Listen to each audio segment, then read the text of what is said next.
US chipmaker Nvidia held its first shareholder meeting since its stock price began surging, and CEO Jensen Huang was on hand to answer questions. One topic: growing competition in the AI chip sector. Well, to talk more about Nvidia's performance and what we've learned from the shareholders meeting, I'm joined by Dan Ives. Dan is the Managing Director of Equity Research at Wedbush Securities. Welcome to the show, Dan. Great to be here. So anyone not familiar with Nvidia certainly learned about the chip maker in the past week when it briefly became the most valuable public company on Wall Street and then lost some $500 billion over 3 days. What do you make of these wild swings? Look, this is a blip in the radar. I mean, the godfather of AI, Jensen, Nvidia, this is just starting. I mean, this AI revolution, we view it as a 1995 moment, not a 1999 moment. A year from now, I think we're looking at a $4 trillion market cap. So should investors in the company be concerned about these fluctuations in share prices, or is this to be expected of, a stock that's gone up more than 1,000% in 2 years? Look, I think it's just the nature of it. You'll see some profit taking, but right now, I mean, Jensen and Nvidia, they're at the top of the mountain. I mean, it's Nvidia's world, and everyone else is paying rent. Right. So where we are with AI. So to us, every dip is a buying opportunity. Such a dominant position in the AI chip market, of course. So, we heard the Wednesday's shareholder meeting. What, for you, were some of the highlights, key takeaways, any surprises, maybe?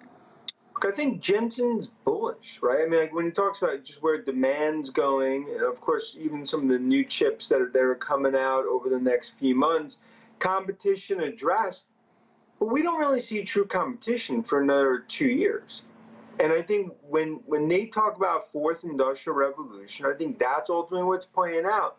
We'll have ebbs and flows, but we believe we're looking at NASDAQ 20,000 as we exit the year.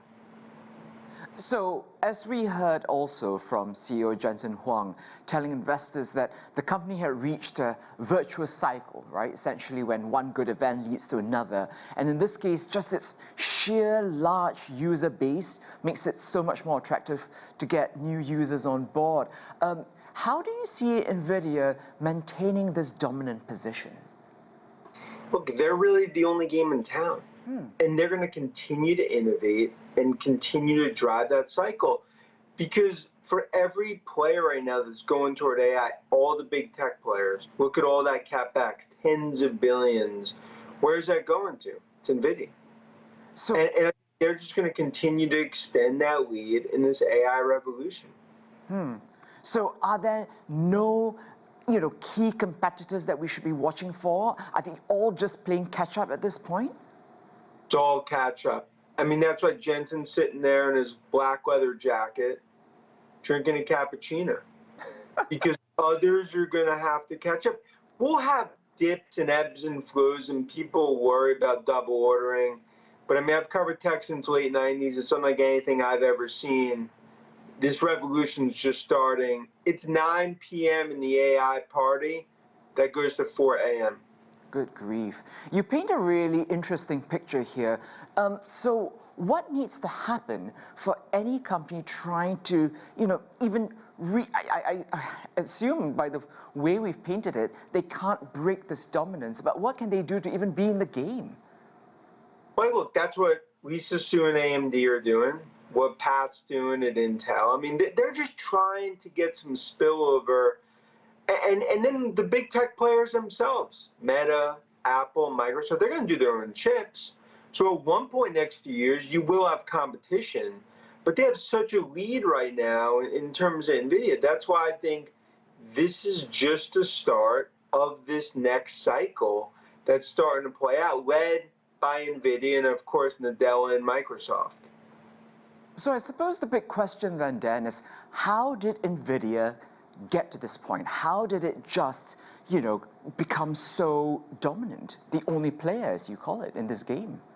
Well, that's why Jensen's the godfather of AI, because he was playing chess, and everyone else in semis was playing checkers at the kids' table. He saw where this was all heading in terms of AI and their GPUs. Many on the street doubted him, And now we're talking historic for the record books. So what is Nvidia doing that excites you? What are you keeping your eye on, that could be potentially revolutionary? Well, it's all revolutionary in terms of what they've done. I think now it's about use cases, watching second, third derivative play out on software, Microsoft, Oracle, ServiceNow, and others, because it's all about this feedback loop in terms of it starts with Nvidia, but what that means for broader tech. And I think as there's more demand, that just goes back to Godfather of AI, Jensen Nvidia. So I suppose the last question then, Dan, the AI boom is moving at such breakneck speeds. Do investors have expectations that are too high? Are you worried about a possible bubble in the stock market, or are we just starting here? I think it's a 1995 moment, not a 1999 moment. I think it's just starting in terms of where we're headed. I actually think investors are underestimating the broader growth and what the ripple effect from disruptive tech to software and others. The technology is going 100 miles an hour in a Bugatti in the left lane, and regulatory is in a minivan right lane going about 45 miles an hour. Really interesting insight there. Dan Ives is the Managing Director of Equity Research at Wedbush Securities. Thanks so much for joining us.